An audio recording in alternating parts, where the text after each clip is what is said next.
بسم اللہ الرحمن الرحیم۔ السلام علیکم۔ میدان احد میں ایک مشرک ابن قمیہ نے پکار کر کہا محمد قتل کر دیے گئے ہیں، معاذ اللہ۔ اس خبر نے مسلمانوں کو اور زیادہ بدحواس کر دیا۔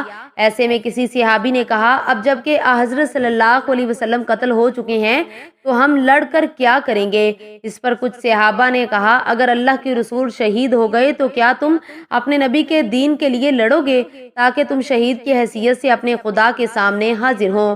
حضرت صابن بن وحدہ رضی اللہ تعالیٰ عنہ نے پکار کر کہا اے گروہ انصار، اگر محمد صلی اللہ علیہ وسلم شہید ہو گئے تو اللہ تعالیٰ تو زندہ ہے، اسے تو موت نہیں آ سکتی، اپنے دین کے لیے لڑو، اللہ تعالیٰ فتح اور کامرانی عطا فرمائیں گے۔ یہ سنتے ہی انصار کے ایک گروہ نے مشرکوں کے اس دستے پر حملہ کر دیا۔ انصار کے حملے کے جواب میں خالد بن ولید نے ان پر جوابی حملہ کیا۔ جوابی حملے میں ابن وحدہ رضی اللہ تعالیٰ عنہ اور ان کے ساتھی شہید ہو گئے۔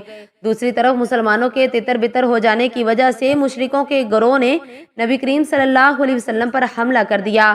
آپ صلی اللہ علیہ وسلم اس سخت وقت میں بھی ثابت قدم رہے اور اپنی جگہ پر جمے رہے۔ اس عالم میں آپ صلی اللہ علیہ وسلم اپنے صحابہ سے فرما رہے تھے اے فلاں میری طرف آؤ، اے فلاں میری طرف آؤ، میں اللہ کا رسول ہوں۔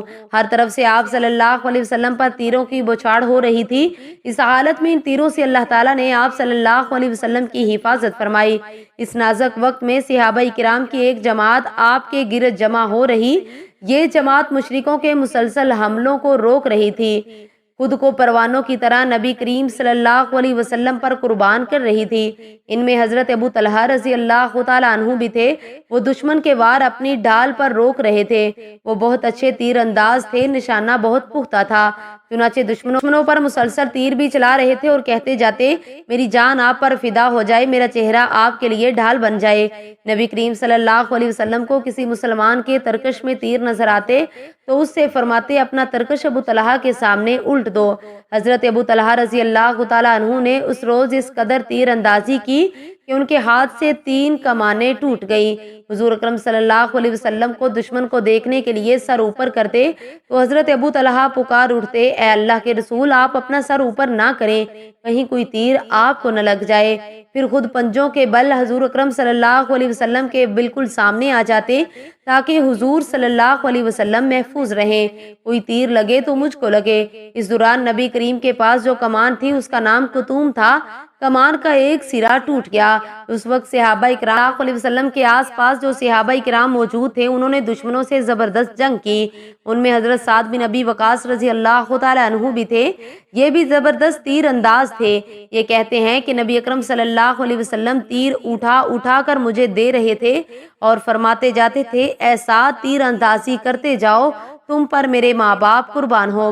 وہ فرماتے ہیں حضور اکرم صلی اللہ علیہ وسلم کے ہاتھ سے مجھے ایک تیر ایسا بھی ملا جس کے سلے پر پھل تیزدار نوک والا حصہ نہیں تھا۔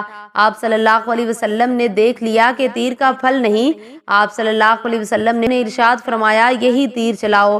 اس پر حضرت سعد رضی اللہ تعالیٰ عنہ نے دعا کرتے ہوئے کہا اے اللہ یہ تیرا تیر ہے، تو اس کو دشمن کے سینے میں پیوست کر دے۔ ساتھ ہی حضرت صلی اللہ علیہ وسلم فرما رہے تھے اے اللہ سعد کی دعا قبول فرما، اے اللہ اس کی تیر اندازی کو درست فرما۔ پھر حضرت سعد بن اللہ تعالیٰ عنہ کا ترکش خالی ہو گیا، تیر ختم ہو گئے۔ تب نبی اکرم صلی اللہ علیہ وسلم نے اپنا ترکش ان کے سامنے الٹ دیا۔